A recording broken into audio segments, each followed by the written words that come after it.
Hey, Sometimes.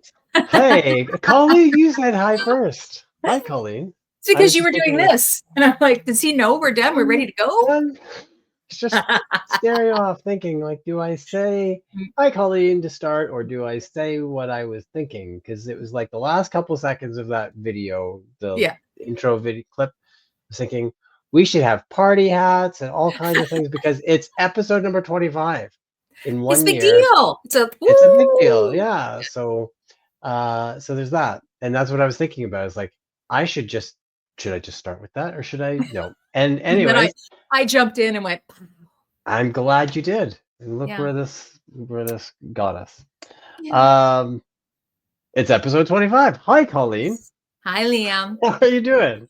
I'm doing great. How about you? I'm good. I'm good. I'm excited because the Mm, holidays are around the corner, yeah. and I'm excited because this is going to be a cool, different video that we get to do. A little bit Yeah. different. I don't Yep. feel like I've got the 5 minute timer breathing down my No, neck, no, so it's no. different. It's good, and it's going to be fun. So, I agree. yeah, thanks everybody for joining us. It's episode number 25. And this is not about a specific release. This is our looking back semester Mhm. in review. So a little bit of a hey, what if we did this sort of idea where we thought, you know what, a lot of faculty are just returning in January from having Mhm. maybe the fall semester off, or have not been keeping up with all the episodes. I can't Imagine believe. that. Yeah, Matt, no, it's okay. It's fine. It doesn't hurt our feelings. No. Doesn't keep us up too late crying, Mm, but it's fine. But this would be a good way to recap what's been happening over the last semester, because a mhm. lot has changed, and it was Yeah. fun even just for you and I, going Yeah. back. We're like, oh yeah, that It happened in the last was. semester. And a lot of stuff has happened. So that's the goal today. Is we're going to go through the fall semester releases. So going back as far as September, month by month. We're not going to go through everything. We will show the top five, our fave five and fives. We'll go through the five of them, but we're really only going to talk a lot, and maybe not even a lot, about our top release from each month. Right? All right. You ready to Are roll? we, is that right? Am I on the right page? I hope so. Mm. Yeah. Look at you. I You're know. already on vacation. I know. Whatever. It's Okay, all good. so let's go Here we into, go. we'll start with September 2024. If we travel back in time, students are coming back into classes, starting their first year, and Ultra LMS 3900.100 was released. And here's what we picked as our favorites that time. We had the student activity log, which was great. You could see what students had engaged in your course. There was a lot more visibility into where they had gotten into, and that has actually been helpful over the course of the Mhm. semester already, I know for Mhm. sure. The grading overview screen, there was so now you had the ability to see, oh, this is something that needs grading or needs posting, and that I know as myself as an instructor, I certainly used that a lot because it just kind of took me straight to where I needed to get to. Another one was the excluding the student attempts, allowing you to just kind of say, no, I'm not looking at this assessment. That one, this has been marked, so I'm not looking at this other submission. And then we started into the AI conversations tool with the Socratic Mhm. conversations, which was really cool. Um, you engineer it so that your students can share their ideas, and it would just respond with deep thinking questions. And it really did a great job um, outlining or setting students up into to think deeper about a specific topic. Mhm. And then that brought us to, so those were our 5, 4, 3, 2, and our top pick for the September release, if we travel back there, was the integrated knowledge checks in our documents in Blackboard, which was really cool. It's a nice little way to keep your students engaged in the content. They'll be able to kind of read through and check their learning. If they get it right, awesome. If they don't, they can go back to through the material. You integrate automatic feedback into it, but you also, as the instructor, get to see how students did on that. So you can see, oh no, a lot of people were really struggling on this one. Mm. So that was the September release. Those were our top five. Anything that I need to circle back on that I glossed over too fast? No, that's good. Mhm. All right. Okay, so that was September, and then we jumped into October. This was the 1002, or sorry, 102, 102. Number 5 was the needs reconciling got added. So if you used, if you had multiple graders, um, there was the option to be able to say, okay, now that 3 people have marked this paper, I can now reconcile those grades. Email notifications for discussion boards that you follow was added, so you can opt into that. Enhancements to the student submission review page allowed you to better review your students' submissions. And also, along with that came some changes to how students would be able to view their submissions. Mhm.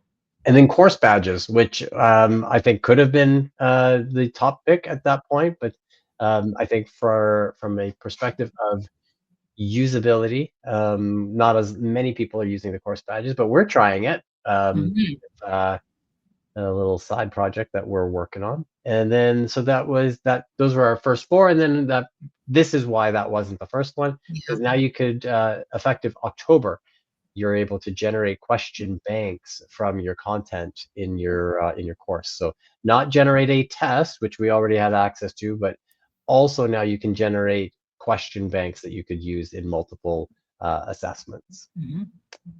Yeah, so that was October, and then getting closer to recent day, November, the release for November 2024 brought with it the ability to there was some improvements around the batch edit. I think a lot of that was around the date selection, being able Yep. to do that a little bit more intuitively.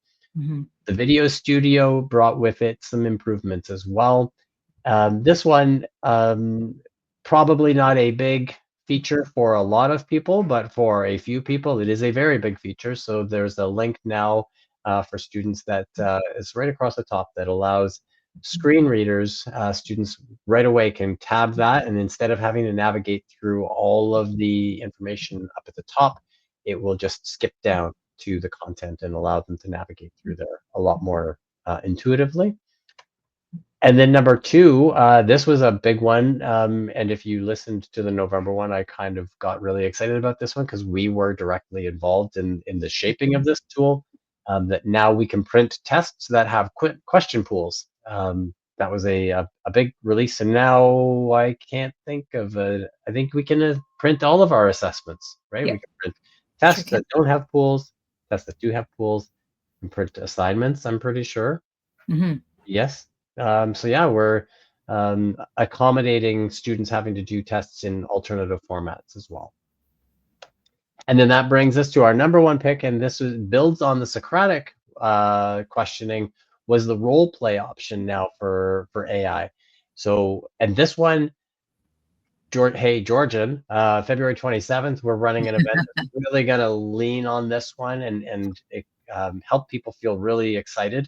I spent an hour and a half yesterday morning with 2 instructors at Georgian who are teaching like language studies, and we were exploring how this tool can help them. But you give your students a scenario and a task. You give the AI persona some expectations and some parameters. You build their prompt, and it becomes a scene that the students are working through. Um, to complete a task. You get to see that chat. They get the reflection question at the end. Whether you use that for an assessment or you just use it for practice for a scenario, there's some really cool options that come up with this. So that one was definitely deservedly our top pick for November. And then that brings us to our December release, which we just did a little while ago. So fall semester highlights, the video we were promoting, this video was our Yes. number 5 pick, was saying, hey, we're going to do this cool thing. Yeah. So releasing this video was our number 5. Number 4 was the addition to additional pronouns that we added into Blackboard. So there's more options there. We also kind of walked through where that can be found and where you can find more information. Grade override improvements came along in December as well. Some discussion enhancements. So there's a new post indicator for stuff that material or content that you haven't read. And then finally, our top pick for December was the AI design assistant rubric generation improvements. Really, I think they've updated to the next data set. It's all faster, more complex rubric generation, and having tried it out, and if you are interested, we did do a deeper dive, a closer look on that one. It does a really good job of creating a rubric for and giving you a really solid starting point as you design your assessments. So those are our, that is looking back, that's everything that's been happening over the fall semester, at least our top picks. There were some months that just had more than we could cover in our Fave 5. So certainly go back and check those videos out if you're curious about them. Our Fave 5 and 5s are about 5 minutes. I'm usually pretty good. Maybe it's under 6 for sure. I don't think I've ever got under 6. No, never over, no. No, but Fave 5 and 6 just doesn't. Doesn't roll off the tongue the same. We'll get better. I'll get better at it, and maybe we'll just shorten that little clip at the beginning, and that'll be all the magic we need. So those are our the highlights from the fall, I think, right? That's good. Yeah. Hope this video has been helpful. If you're returning now to the next semester, don't forget to check us out, like and subscribe this video, share it with your peers, let them know, hey, I know you've also been living under a rock and living the high life and enjoying things. Here's a video to catch you up to speed about what's been going on. So like, subscribe, and share our video. And as we return in the new year, we are also going to just let you know we are changing our drop-in schedules for Blackboard Ultra support. It is now Tuesdays and Fridays at 10:30. Just nice and clean and consistent. That does open us up to other supports. Your link is in your calendar. And that's about it, folks. I hope you all have a happy holidays, right? From this side of the holiday break to the other. Yeah, have a great start to the semester for the winter 2025. And we will we'll see you in the new year. All right. Thanks, everybody. Have a great day.